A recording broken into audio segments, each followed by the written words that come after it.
So what? Sherry's Old Faithful bottles. So what? So what? So what is right? Don't fall on. There's a wet floor here. Careful. Attention.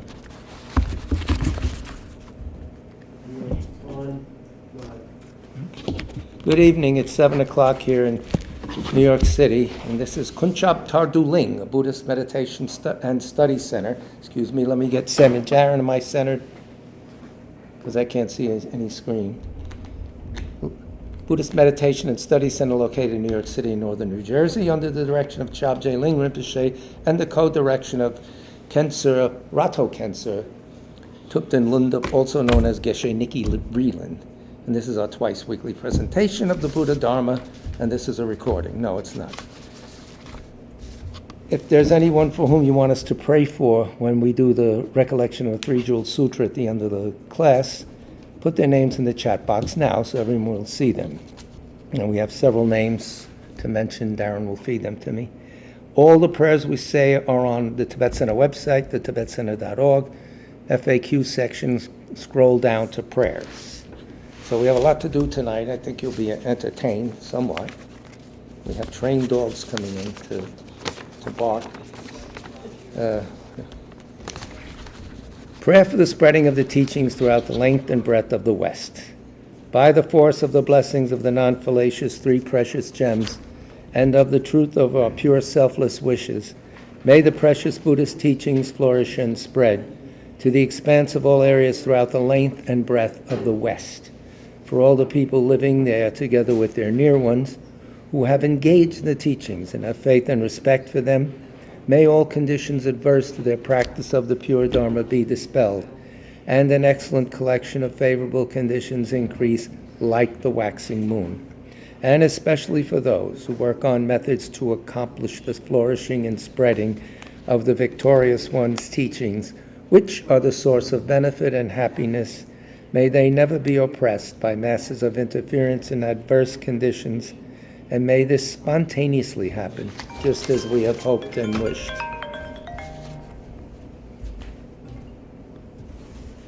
The Heart Sutra. Thus have I heard once. The Blessed One was dwelling in the royal domain of the Vulture Peak Mountain, together with a big gathering of great monks and great bodhisattvas. At that time, the Blessed One entered the samadhi which examines the dharmas called profound illumination. And at the same time, noble Avalokiteshvara, the Bodhisattva, Mahasattva, looking at the profound practice of transcendent knowledge, saw the five skandhas and their natural emptiness.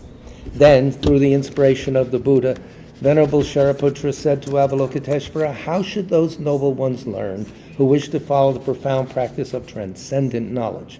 And Avalokiteshvara answered, Venerable Shariputra, whoever wishes to follow the profound practice of transcendent knowledge should look at it like this, seeing the five skandhas and their natural emptiness. Form is empty. Emptiness itself is form. Emptiness is not separate from form. Form is not separate from emptiness. In the same way, feeling, discriminating awareness, compositional factors, and consciousness are empty. Thus all the dharmas are empty and have no characteristics. They are unborn and unceasing, they are not impure or pure, they neither decrease nor increase. Therefore, since there is emptiness, there is no form, no feeling, no discriminating awareness, no compositional factors, no consciousness, no eye, no ear, no nose, no tongue, no body, no mind, no appearance, no sound, no smell, no taste, no sensation, no objects of mind, no quality of sight, no quality of hearing, no quality of smelling, no quality of tasting, no quality of sensing, no quality of thought, no quality of mind consciousness. There are no nidanas from ignorance to old age and death, nor their wearing out. There is no suffering, no cause of suffering, no ending of suffering, and no path, no wisdom, no attainment, no non-attainment. Therefore, since there is no attainment, the bodhisattvas abide by means of transcendent knowledge. And since there is no obscurity of mind, they have no fear. They transcend falsity and pass beyond the bounds of sorrow. All the Buddhas who dwell in the past, present, and future, by means of transcendent knowledge, fully and clearly awaken to unsurpassed, true, complete enlightenment. Therefore, the mantra of transcendent knowledge, the mantra of deep insight, the unsurpassed mantra, the unequaled mantra, the mantra which calms all suffering, should be known as truth, for there is no deception. In transcendent knowledge, the mantra is proclaimed, Tayat Om Gate Gate Para Sam Gate Bodhisoha. O Shariputra, this is how a bodhisattva, mahasattva, should learn profound transcendent knowledge. Then the Blessed One arose from that samadhi and praised the bodhisattva, mahasattva, Avalokiteshvara, saying, Good, good, O son of noble family, profound, transcendent knowledge should be practiced just as you have taught, and the Tathagatas will rejoice. When the Blessed One had said this, Shariputra and Avalokiteshvara, that whole gathering in the world with gods, humans, Asuras, and Gandharvas, their hearts full of joy, praised the words of the Blessed One. Michael, do you meet your microphone? You can put it on the table. You hear me well? Oh, good. Excellent. Refuge and Bodhisattva vow, which we have under the title Generating Bodhicitta, we say these verses 3 times, as you are all acclimated to. With the wish to free all beings, I shall always go for refuge to the Buddha, Dharma, and Sangha until I reach full enlightenment. Inspired by wisdom and compassion, today, in the Buddha's presence, I generate the mind intent on full awakening for the benefit of all sentient beings, as long as space endures, as long as sentient beings remain. Until then, may I too remain to dispel the miseries of the world. With the wish to free all beings, I shall always go for refuge to the Buddha, Dharma, and Sangha until I reach full enlightenment. Inspired by wisdom and compassion, today in the Buddha's presence, I generate the mind intent on full awakening for the benefit of all sentient beings. As long as space endures, as long as sentient beings remain, until then may I too remain to dispel the miseries of the world. With the wish to free all beings, I shall always go for refuge to the Buddha, Dharma, and Sangha until I reach full enlightenment. Inspired by wisdom and compassion, today, in the Buddha's presence, I generate the mind intent on full awakening for the benefit of all sentient beings, as long as space endures, as long as sentient beings remain. Until then, may I too remain to dispel the miseries of the world. So, here we are in New York City. We only have 2 more dates here, Darren? Yes. 2 Tuesdays, and that's it. We're gone from here. So, every year and I skipped last year, so we can't do that 2 years in a row, just to give us something to think about before class. This is a poem, the poem I have been said maybe 40 times. Songs of Spiritual Change is the title of the book. It's changed. It's poems of the 7th Dalai Lama. It was supposed to be featuring the works of the Dalai Lama. We didn't say which one. So the 7th one, Losang Ke Sangjatso, 1700s. Never met? No, you're not that old. But you met the current one, right? The recent one? The current one, yes. Quite far away. That's all right. So you've seen one, you've seen them all. All right, enough with the shtick. It's called 12th Month of the Water Dog Year. It's on page 65 of this particular edition, but this is a very old edition. They've reissued it many times under different titles, the same thing. It's translated by Glenn Mullen, a.k.a. Zogada. 12th Month of the Water Dog Year. It's just something to think about, to meditate on it, relax, have a cigar, whatever you do. Here it is. The marigolds blooming in the gardens, embellishing the entire estate, to dust are reduced when come winter's piercing storms. Now, while radiantly beautiful, they should be offered to the objects of refuge. One may cherish property and wealth gained by cunning means, but one day all one's possessions will fall to others' hands. Now, while you have power over them, use them to benefit the world. So what he's doing is seeing the outer scene, and it's triggering an inner meditation of impermanence and different things. The fully grown turquoise dragon, with 3 powers roaring loudly, loses its strength to cry out when summer comes to an end. It flies through the heavens now. It should beat its summer drum hard. Talking of worldly manners, one can easily speak for long. But soon will come the day when the path of breath must cease. The tongue is flexible now. Use it to recite mystic mantras. The billowing clouds of gray at present high in the sky to all directions are blown when comes a gust of wind. Now, while they have the chance, they should pour down their essence. We are much attracted to this body, made from the sperm and egg of others, but one day we must drop it, like feces when we empty our bowels. Now you have a form of infinite potential. Make it a servant to spiritual practice. He's very cutting with his imagery. The river, so sparklingly clear, meanders lazily over the plains. One day it will disappear, leaving behind not a drop of water. Now, while it flows with strength, it should be used to irrigate the fields. They work, the various magical crafts, for harming others and benefiting oneself, but one day these methods are forgotten, and even their names are lost to darkness. Now, while your mind burns clear and strong, meditate on the teachings vast and profound. In other words, don't waste your time with magic this and that. Get out of samsara. Meditate on the teaching. Merchants come from the north and south to gather in the trading center, but after 3 days have passed, each goes his or her separate way, meeting for but a flash in time. They should avoid fights and fancies. Hooked by karmas from previous lives, love and hatred run fierce. But soon we all go our own ways, and each takes his suited rebirth. Right now, abandon interpersonal discrimination made on the basis of attachment and aversion. The pale autumn moon, it's out there now, hovers high above us in space, yet down here on the face of the earth it cools scorching and tortured beings. O source of physical and mental delight, forever send down refreshing white light. One's wish that others be happy exists only in one's own mind, yet it benefits others as well as oneself, in all times and situations. Therefore abandon faults of body and speech and conceive the sublimely altruistic thought, in other words, bodhicitta. The Naga King's all-powerful gem shows partiality to no man, but he who propitiates the Naga King with rituals and offerings has the objects of his or her yearnings fall into his very hands. The Guru, Lord of the three perfect kayas, is above liking or disliking disciples, yet whoever concentrates upon him with unfluctuating appreciation actualizes the happiness of this and future lives. I'll putting in female pronouns because this is the old days, his all the time, but you have to understand. Due to the effects of an eye disease, the sky fills with kaleidoscopic fantasies.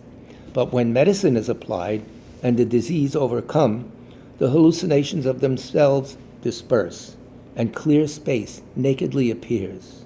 This is big. When the ghost of eye-holding haunts you, countless illusions automatically appear. Stand in the mental posture, which slashes through intellectual garbage, and watch the visions of ultimate truth topple habitual thought patterns. A shining thing from the face of the sky must be unreal, yet look at a marvel, a rainbow hovering over a mountain, insubstantial yet manifest, a relative thing of causes and conditions. If one really searches, nothing substantial is found. Yet witness the apparitions around us, which perform so many functions. Mental imputations on the cause, the conditions, and the composite. And here's the last verse. Nothing real stands behind an echoed sound. Still, when one's voice unexpectedly echoes in the stomach of a cave, the mind jumps with great strength. Similarly, this string of empty words has no ultimate essence, no ultimate power or meaning. Yet maybe it will affect mankind, whose nature also in illusion is bound. So insubstantial yet manifest, that's all of us.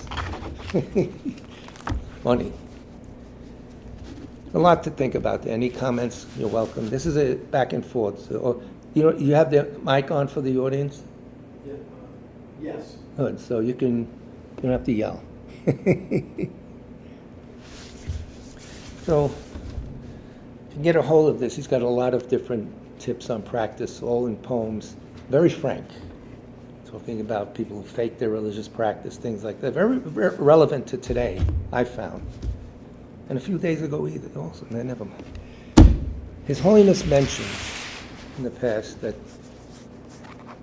the 5 omnipresent mental factors, and I said I would elaborate on them, so I am, from this, what we call the Bible.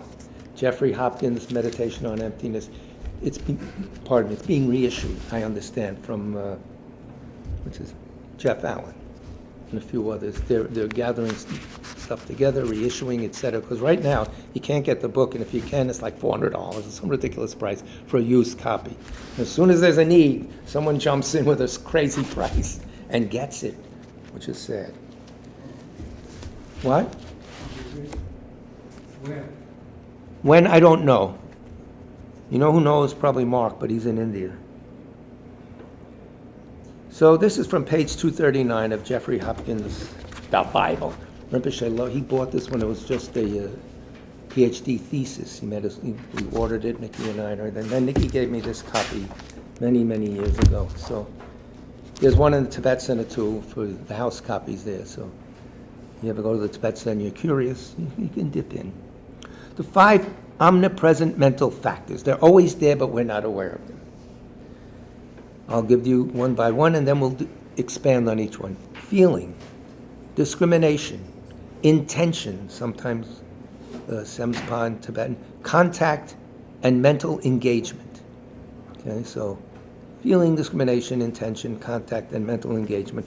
Several authors have this thing laid out, and they all follow the same pattern. Feeling comes first. Feeling. So here's his explanation. And this is from Kensar Lecton and a few others way back in the 70s. Rinpoche liked Jeffrey Hopkins because he said all he did was listen to the lamas, tape them, and write down what they said, went back to them, and he didn't add anything on his own, and Rinpoche was very impressed. He's honest, and we're all the beneficiaries of it. What happened? Oh. Feeling, what is feeling? The way they define it doesn't feel like anything at all. It's very intellectual. Is an entity of experience, okay, individually experiencing the fruitions, and here's the key word, of virtuous and non-virtuous actions. The fruitions of virtuous and non-virtuous actions. Think of that. You caused these feelings that are coming on to you way back when, 2 weeks ago, 1,000,000 years ago, in your mental continuum. We are not a static person sitting here. We're part of an ever-moving kinetic chain, a mental chain. That's it. So it's the fruitions of virtuous and non-virtuous action. In other words, something you did good gives you a nice feeling now. Something nasty, whatever. That's very plain and simple, but it's very complicated. But the idea to take home is that these feelings don't come from nowhere. I can imagine. Why do I feel this way? There's a cause. We may not be able to see the cause, but I repeat this many times in all the classes. His Holiness's comment, a quantum physicist was doing a demonstration. He said, well, this particle acts this way, sometimes that way. Doesn't seem to be a cause for it. And His Holiness would stop. He says, if there's no cause, it would always be there or never be there. So think about this in your life. If things aren't caused, they're always there or not there. That's it. But since there's intermittency, there's causality. And we live in that world. So you might as well get used to it. So that's the big thing. When those few words here, he's telling us a lot. Its objects are pleasure, pain, and neutrality. I don't know about a neutral feeling. Would you feel a neutral feeling? I don't know. I feel neutral. Oh, you must be in Switzerland. No. Hi, Yama. Pleasure is that which, when it ceases, this is obvious. Pleasure is that which, when it ceases, one wants to meet again. Okay. It's telling us how we're fools to this mental continuum of ours. Pain is that from which, when it arises, one wants to separate. Yeah, no kidding. And neutrality, being neither pleasure nor pain, is that with respect to which, when it arises, neither the wish to meet nor the wish to separate occurs. Okay. I don't know how to feel neutral, but pleasure, pain, and neutrality are called fruitions. Again, we elaborated on that. In order to emphasize that all generations of pleasure, pain, and neutral feelings are results of former actions, your former actions, cause your feelings. My former actions cause my feelings. You can't transfer them. You can't put them in the bank and build up. That's it. So that's something to be very aware of. This is very key as we run around in our lives. All pleasures, even that arising from a cool breeze in a hell, arise from virtuous actions accumulated in the past. Similarly, all pains, even a headache in the continuum of a foe destroyer, that's an arhat, someone's at a samsara, arise from non-virtuous actions accumulated in the past. In other words, pleasure and pain do not arise causelessly. He's saying the point, or from discordant causes, such as the nature of things, prakriti, the Samkhya's say, yeah, that's the way it is. Or Ishvara, the god, by the Aishvaras, that's the deity, central deity, calls him, God did this, God did that, he did everything. And no, the responsibility is ours. So, rather, he continues, general pleasure and pain, such as being born as a human or as a hell being, arise from general virtuous and non-virtuous actions, such as an ethical deed or the sin of murder. He's going, you can do something good, you can kill somebody, you're going to get the results. That's it. Something you did negative is always going to come back with a bad result. Unless you purge it with confessions and the best meditation on emptiness. But until you do that, it's there. You could attenuate it with certain prayers, so instead of being birthed in a hell, you get a terrible headache for 2 days. That happens sometimes, but karma's tricky and I can't talk about it because I don't know. Only a Buddha could tell you the intricacies of karma. You met any Buddhas lately? We did have one here. No, I hope he comes back. Similarly, the varieties of particular pleasures and pains arise from the variety of particular virtuous and non-virtuous actions. The development of certainty as to this definite and undeceived relationship of action and effect, of pleasure to virtue and pain to non-virtue, is praised as the basis of all auspicious doctrine and called a correct view of the Buddhist. So that's a very key thing in our lives. That's it. You may not like it, but you don't have to like it, or you don't have to even believe it. You have to think about it and see if it holds true. That's all. So that's what Buddhism does. It says, yeah, no, this is the information. See, what do you think? Try this, see what happens. Stuff like that. It's very adult. Too bad I'm childish. But pleasure, sukha, pain, dukkha, and neutrality, adukkha sukha, can each be divided into physical and mental. He's going to go through all that, physical feelings, mental feelings. We don't have to break that out. We figured that out, and we don't have time to go through it. This will take half this class. And they make attachment to the desire realm, attachment to the form realm, and the different, that's okay. Discrimination, the second one. What does that do? Discrimination apprehends upon the aggregation of an object, sense power, and a consciousness, the uncommon signs of an object. In other words, what makes this different from the other? Train is coming through. It's late. It's the 4:45. The Cocoa Puffs train. I don't know. So anyway, that's discrimination. How do you tell one thing from the other? Very simple that way, right? They break it out. And of course, object, sense power. The object is there. Your eye picks it up, and the consciousness understands it. Oh, that's a red dog. This is a brown dog, something like that, or whatever. It discriminates. But you have to have the meaning of the object, the sense power that brings it in, and a consciousness. You could also, without a sense power, a thought. The object is the thought, and you think it, and then, so the sense power then would be the mental factor. So, and there are two types. Non-conceptual, he's getting apprehension of signs, apprehension of the uncommon signs of an object appearing to a non-conceptual mind. The non-conceptual mind is just a visual consciousness. You're not thinking, oh yeah, there it is. Oh, there's the bus. Oh, there's the, no, that's not our bus, that's the other bus. You're discriminating, on the basis of your eye, and then your consciousness understanding, oh, the number 9 bus, I want the 8. Conceptual apprehension of something, the apprehension of an uncommon sign of an object appearing to thought. Oh, that's where he lives, on that building. Oh yeah, okay. Things like that. This we do every day. I mean, it's not complicated. but they're just sort of breaking it apart. Why? So we're not thrown around by our mind. We have room in there now to just categorize things, take a step back. Otherwise, we're in it. We're over here, we're over there. You can't be a slave to your mind. You're never going to be happy, and the mind doesn't go away. It lives in your apartment, your mental apartment. What? Go ahead, speak. Whatever you want. Complain. It's quite, it's quite too many words. Okay, we'll slow down. The idea is to be aware of what goes on in your mind. These people have made a map of the mind. This is that, this is feeling, that's discrimination, that's this. So what? Well, then you have some sort of clear view of what's going on, and you're not excited when this happens or that happens. You have an idea of what's happening somewhat, so that you're not just emotionally driven by it this way or that way. That happens. It's always going to happen until we're very high up. But at least we know what's going on, and slowly, slowly, there's less pull, less compulsion in the mind. I have to do this. I got to have a red sweater. I got to have a Porsche. Things like that. Wait a minute.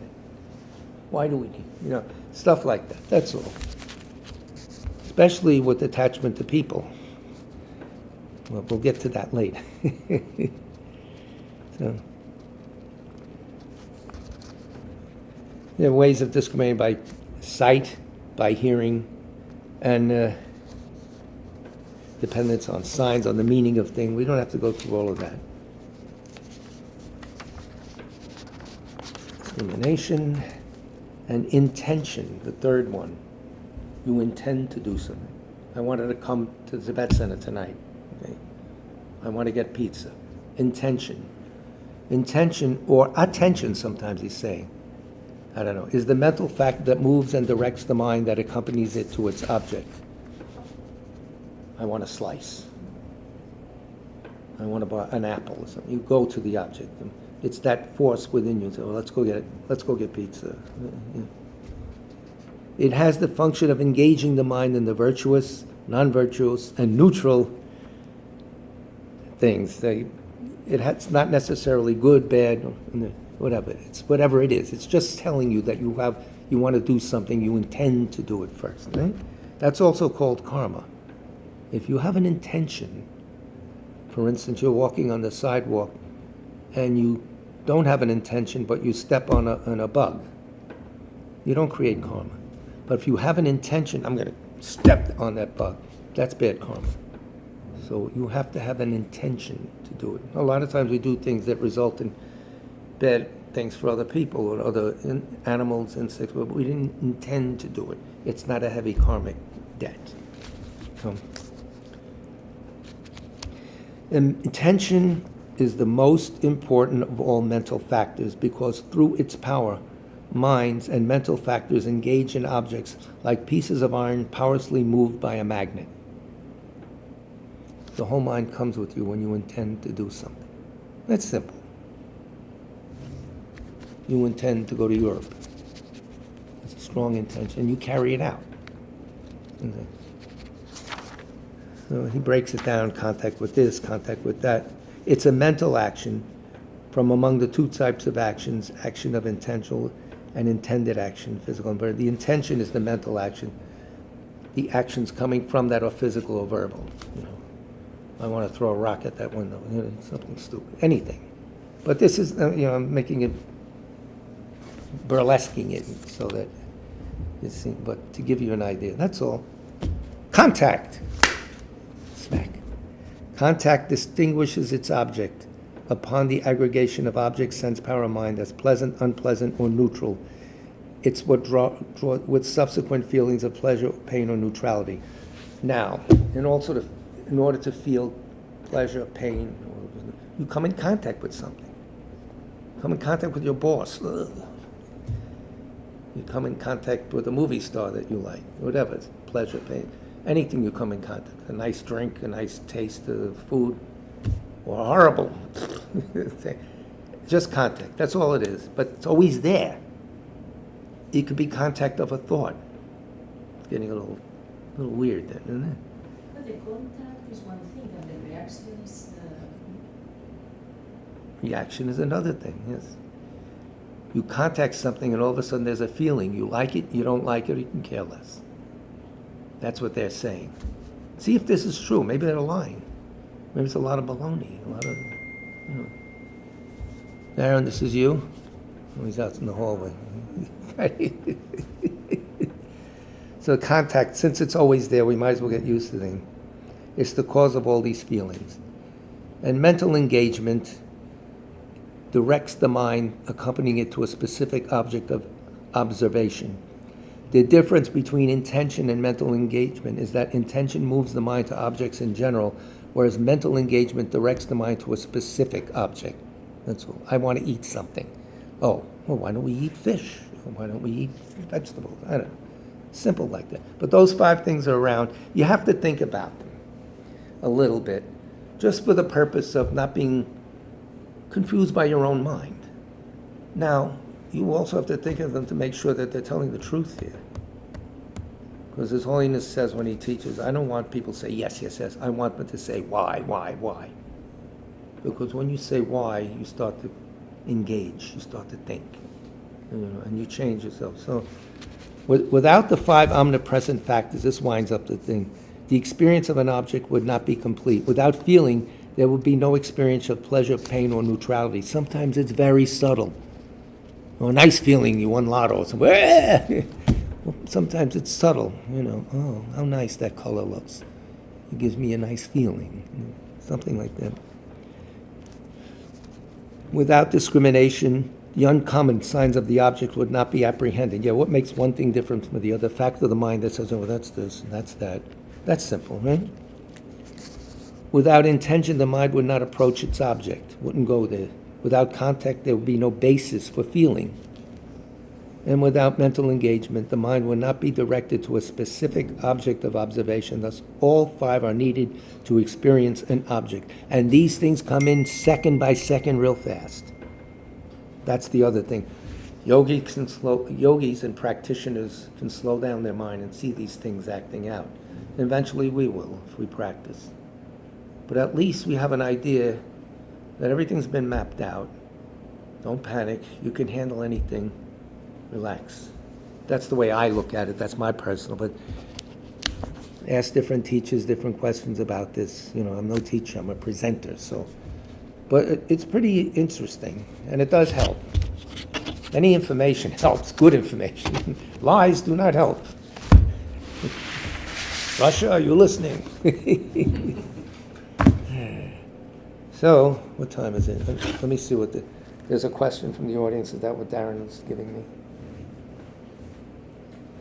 One image.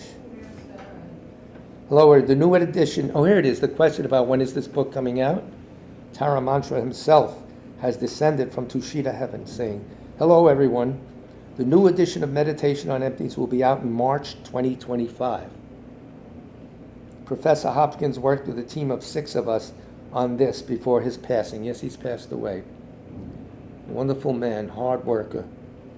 He impressed a lot of the Rinpoches. He went and found the best teachers. He was a professor at University of Virginia. He got them grants, got them sit there 6 months, vetted them, taped everything they said, asked them questions, wrote down. Wonderful. And we benefited from it. So, yeah, he passed away just a few months ago after somewhat of a long illness. Tara Mantra was one of the people who helped him when he was dying. So Tara Mantra is not his real name. His name is Jeff Allen. We know who you are. Anyway, thank you so much, Jeff. Thank you for everything you've done and will do. So, we're dealing with this book. What time is it anyway? Oh, it's 7:35. We're right on time. This is a book called Beyond Religion. I don't know if you're familiar with it or not. This is His Holiness giving instructions to people who don't have any religion or don't like religion. Fine. Still they suffer. Still they need advice. And you can't blame them. Everybody to their own. So these are basic tips, again, working with the mind that everybody has and trying to help people. You don't have to sit and pray all day long. Some people want to be on their own. This is the advice. And we're in this section now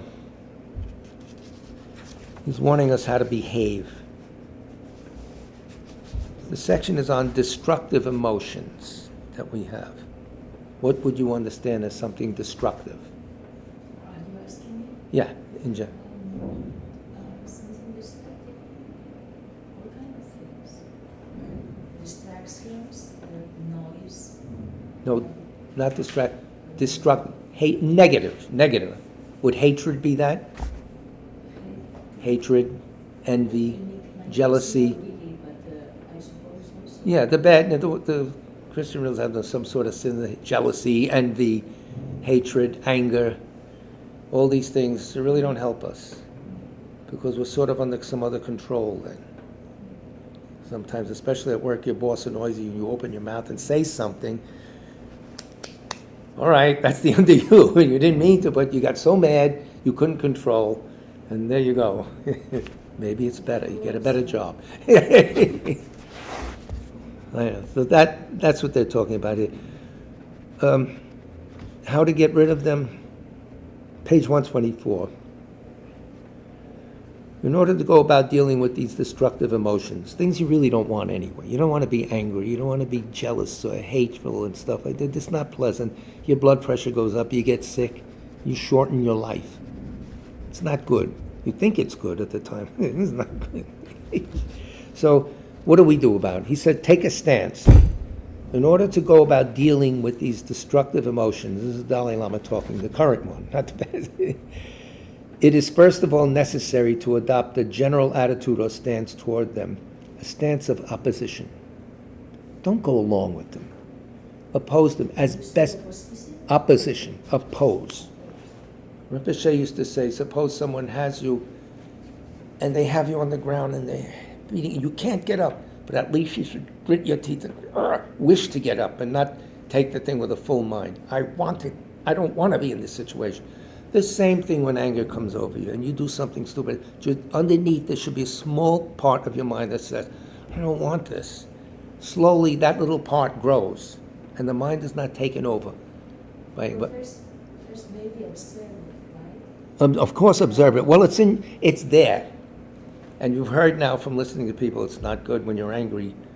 You don't have any judgment. You do something stupid. Your perception is strange. The Western psychologists have said what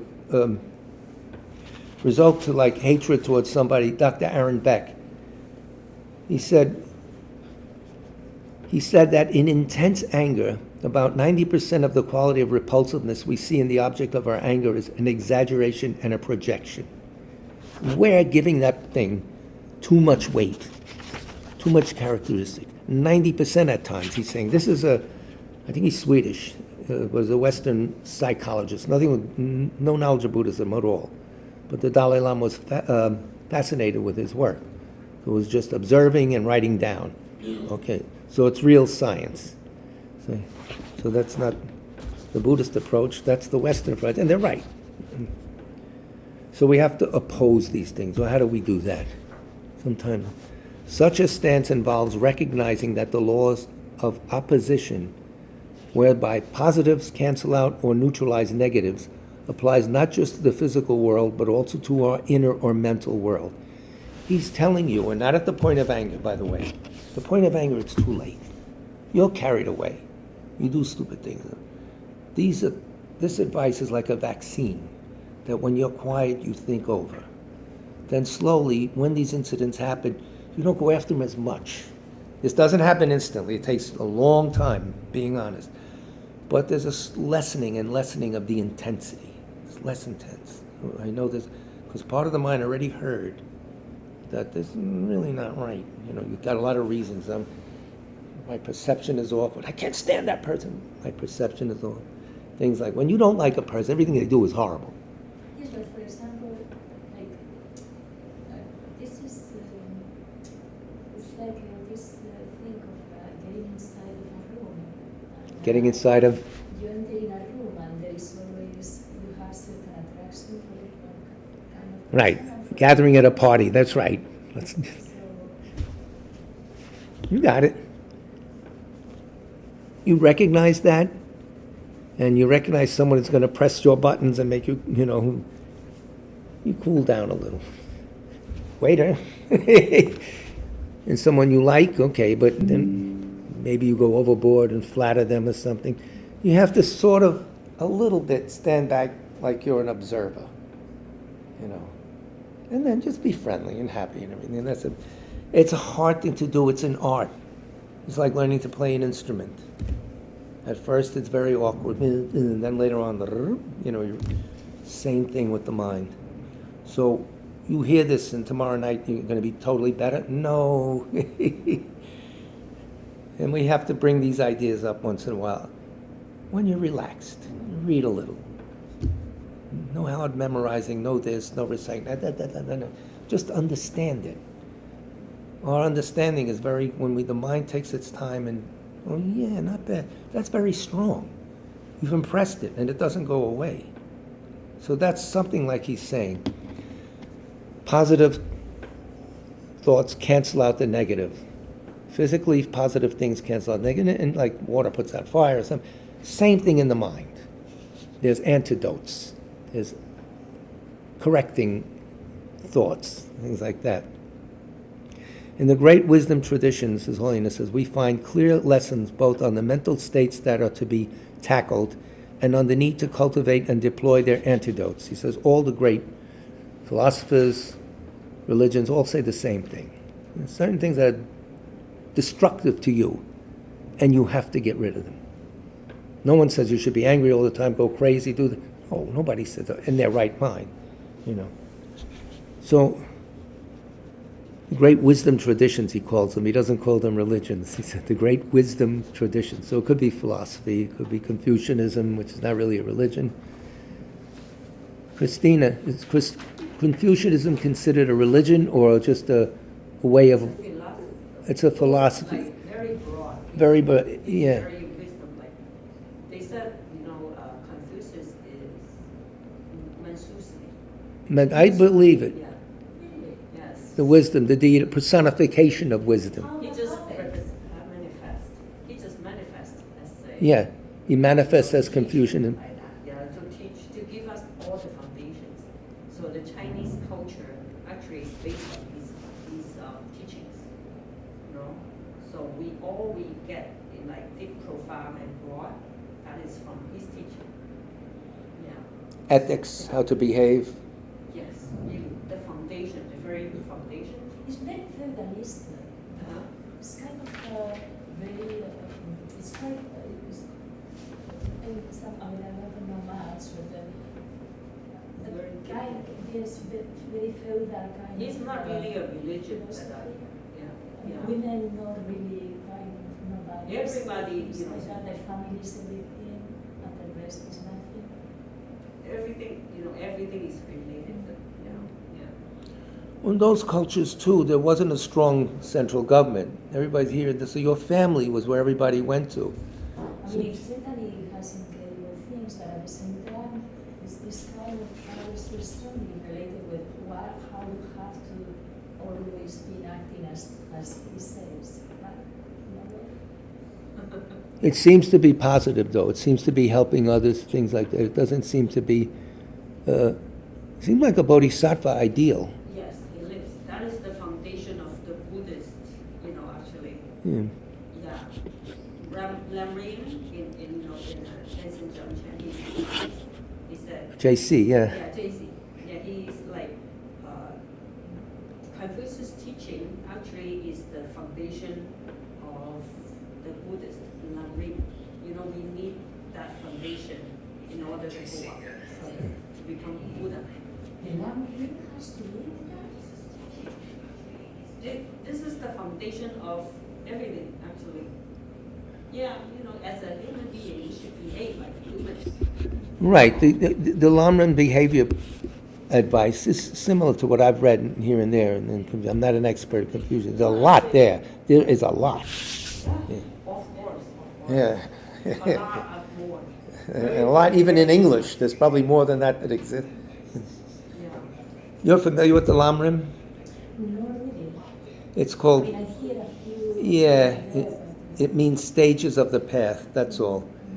In other words, if you're going to improve yourself spiritually from an ordinary person all the way up to Buddha, which we all will become, there's steps. You don't start over there and then go over here. It's sequence, 1, 2, 3, because each step gives you strength to take on the next. You're able to understand the next, etc. Some people very quickly go through it because in past lives they studied, so maybe 2 or 3 years, all of a sudden they're very up there, or maybe one lecture. But in general, we go step by step, and it's very intelligent. Most in life is that, right? It should be. I hope so. It would be nice. I know. When you look out the window at the world.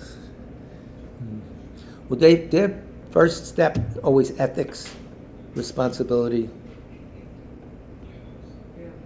And Buddhism goes ethics, concentration, wisdom.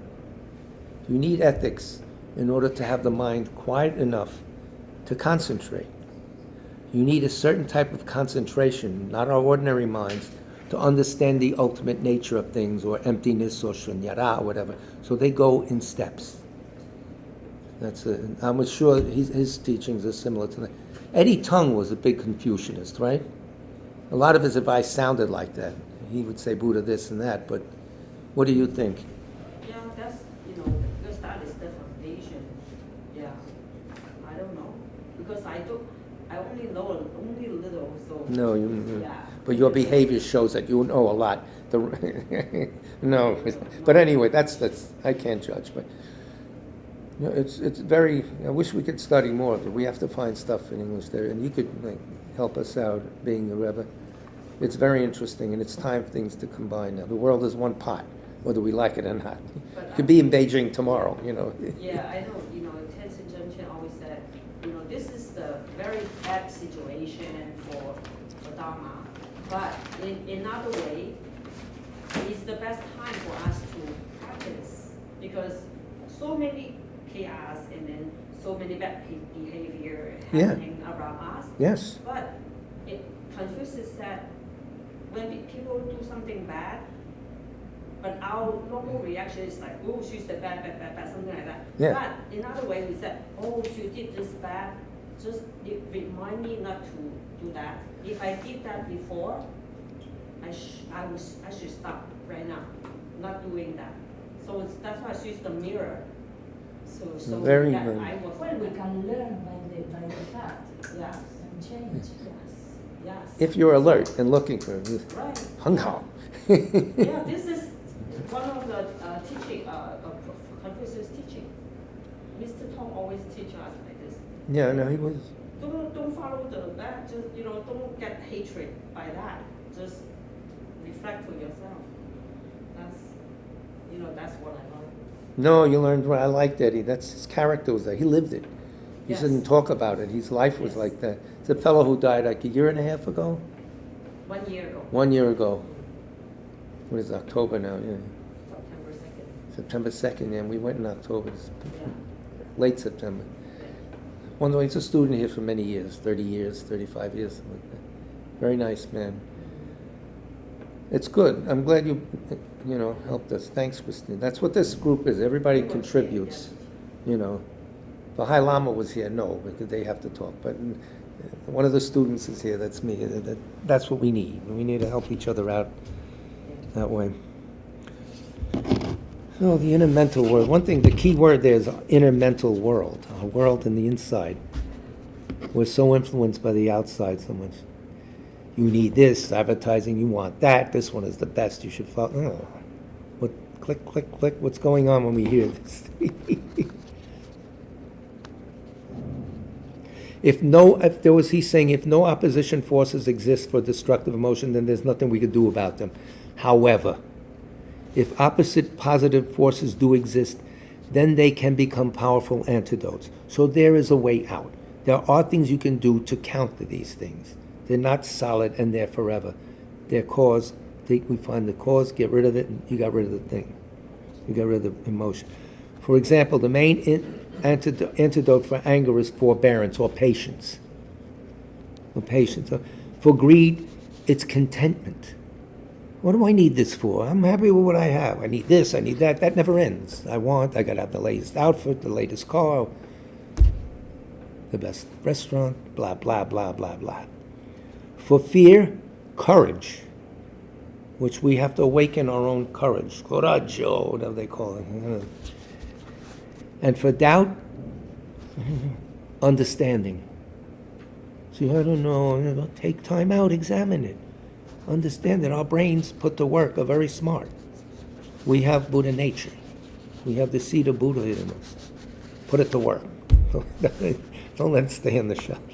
So, see what much time we have. We have 9 minutes. Darren, their voice is carrying because she said something very interesting. Yeah. Good, because I want to get that on tape. We're on the internet, by the way. We're at live podcast.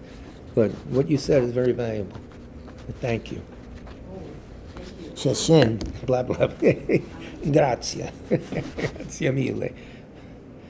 A key element in generating an effective stance of opposition towards negative emotions, a deep recognition of their destructive nature, and a conviction that we both can and should strive to overcome them. First of all, you have to understand these things are dangerous. Oh, it's nothing. Oh, I threw a rock at them. No, these things are dangerous. These things, ideas, this anger, dangerous carrying around in your mind. They affect the thoughts that come up and everything. They're dangerous, and now, so you understand this is powerful stuff. It's not a joke. And there's something I could do to get rid of it. It was just a powerful thing. What do? Hide? But we can counter these things. We can get rid of them. Fear, doubt, anger, all of it. So you have to understand, first of all, that these are not good. The faults of the thing, the benefits of not having it. Like a business person, what's the faults? I have to spend this much money. What's the benefit? Oh, I get 10 times back. Faults and benefit. You do a little analysis, like your accountant, do something in your mind. And that, you take your time with that's your business privately. You don't have to look at the book and say, so that's all. And this, when you finally reach that conclusion on your own, it gives you a resolve. I have to get rid of these things. I can't just let them go. I can't be banged around by anger every day, go home and take aspirin and lie. I mean, you can't do that. We've all done that already. We have to, when you work, it's very hard. In certain jobs, very tough. Jobs you have to deal with the public. People are in different moods, etc. You have to have a lot of patience. Ugh. And most of the time you fail, but you have the idea that slowly I'm going to not react the way I do, and you change.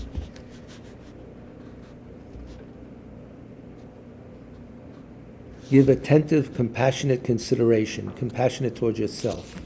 Why should my mind be suffering these things? I have to take care of this. This is not the right way. Right, Michael? Michael ha estado viendo.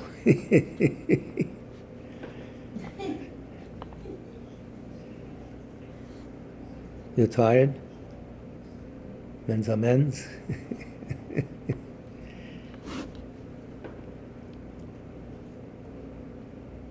These things, greed, anger, etc., are the cause of our problems. They cause us personal problems. We tend to blame everybody else, but inside of us, if we didn't listen to everybody else, we wouldn't have a problem. It's ourselves, our anger. I got to have this, I don't like that, to a degree where it's out of control. I mean, you do make choices. Let's avoid this place. It's not good, it's dangerous, or it gets me aggravated. That's smart, You got I think everybody here is an adult. You got the idea. Give careful consideration to the negative impact of each of our most persistent destructive tendencies. A therapist will probably tell you the same thing. Be careful of your habit patterns of going after this or that. It's very destructive. Don't go out to that club every night like you do. It's not a good place or something like that. That depends. Again, all this is your own judgment. Buddha is not saying, do this, do that. He's a teacher. That's all. You're cold, Michael? Oh, the window is closed. They probably have the air conditioner on it, and it's 40 degrees out.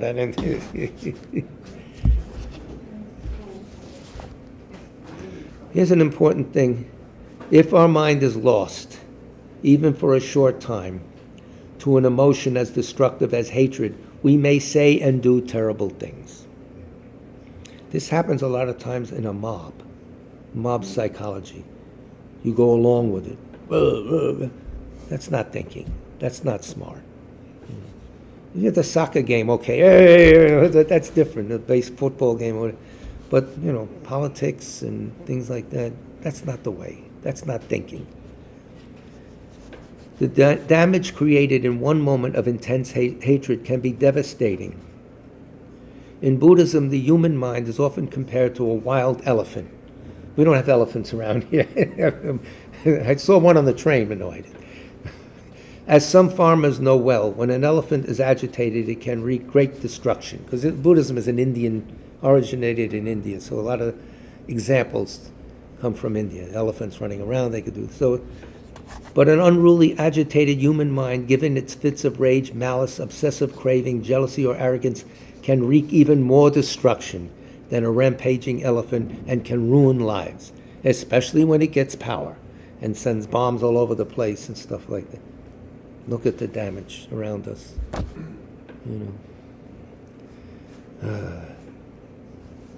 So to counter this, we need to develop very strong enthusiasm and determination for the task. This is very important, an immediate importance, because this is how we feel better in the long run.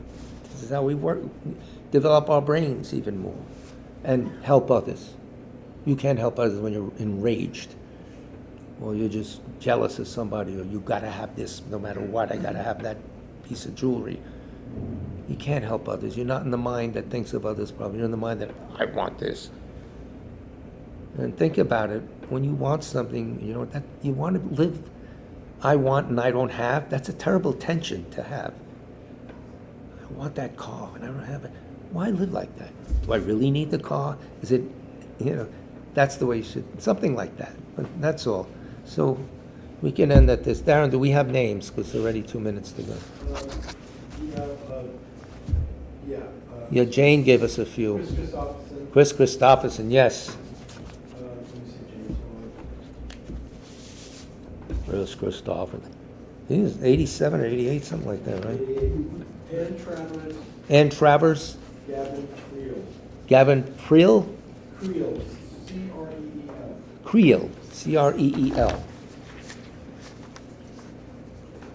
Anyone else? Somebody else doing it? Lance, Lance is very sick. No, he's sick. He's been sick a long time. Yeah. She stayed with. A Lama in California who recently passed away by the name of Lama Jimpa.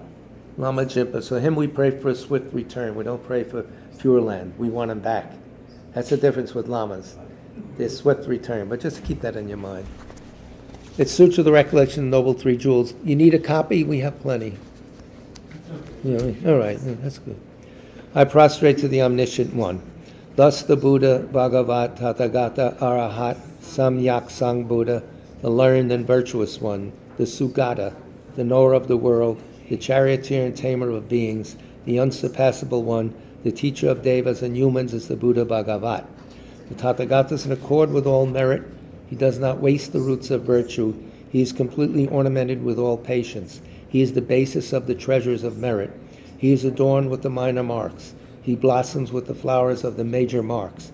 His activity is timely and appropriate. Seeing him, he is without disharmony. He brings true joy to those who long with faith. His knowledge cannot be overpowered. His strengths cannot be challenged. He is the teacher of all sentient beings. He is the father of bodhisattvas. He is the king of noble ones. He is the guide of those who journey to the city of nirvana.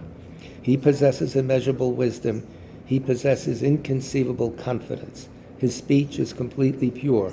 His melody is pleasing. One never has enough of seeing him. His form is incomparable. He is not stained by the realm of desire. He is not stained by the realm of form. He is not affected by the formless realm.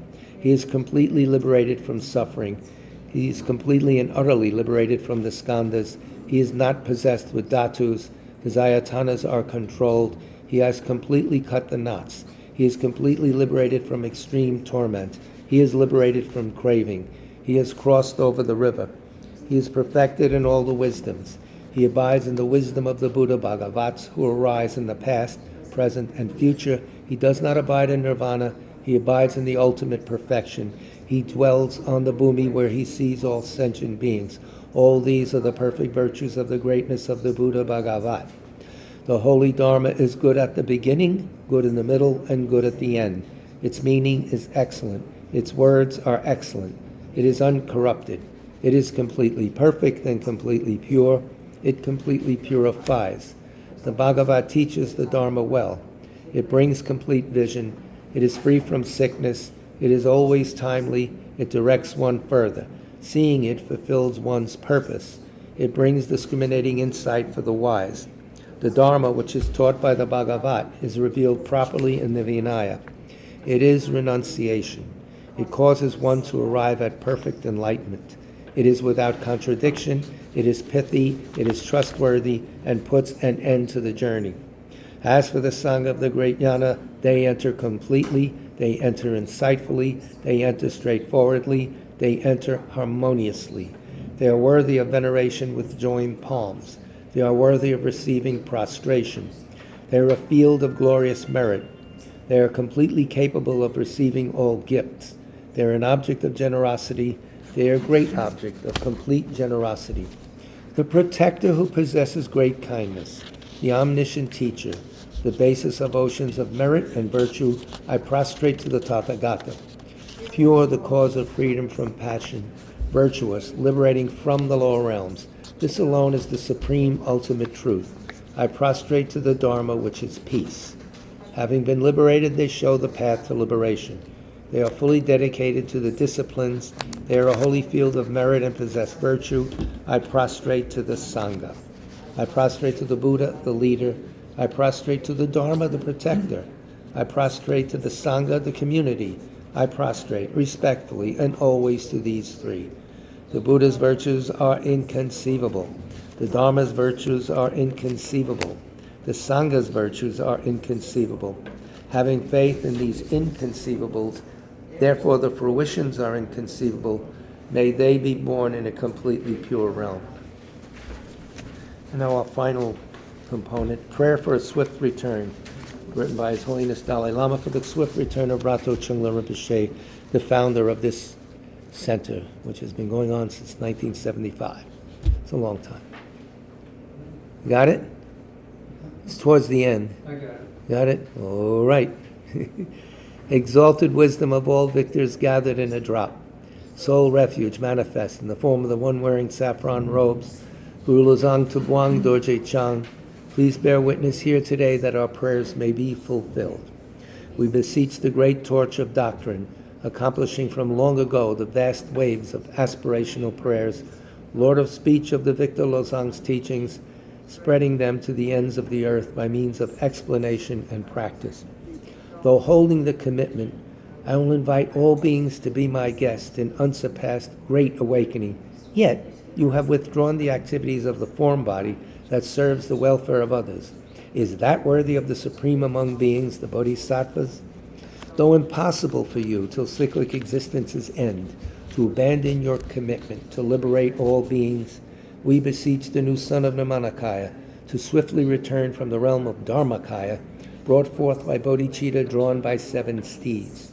Having reached the far limits of scholarship, religious life, and goodness, please come swiftly as an unrivaled supreme emanation, full holder of the sage's teachings and wish-fulfilling jewel. Return as the glorious Lozang Temte. Magnificent truth of the 3 precious jewels, Mahakala, Karmayama, and Sri Mata Devi, and the ocean of Dharma protectors, may you spontaneously fulfill our wish, the swift blossoming of the reincarnation's fresh moon-like face. That concludes tonight's presentation. Our next class is tomorrow night from the parsonage in South Orange, another part of us. Wish a Happy New Year to our Jewish brothers and sisters. That's tomorrow night. Yes. Shana Tova.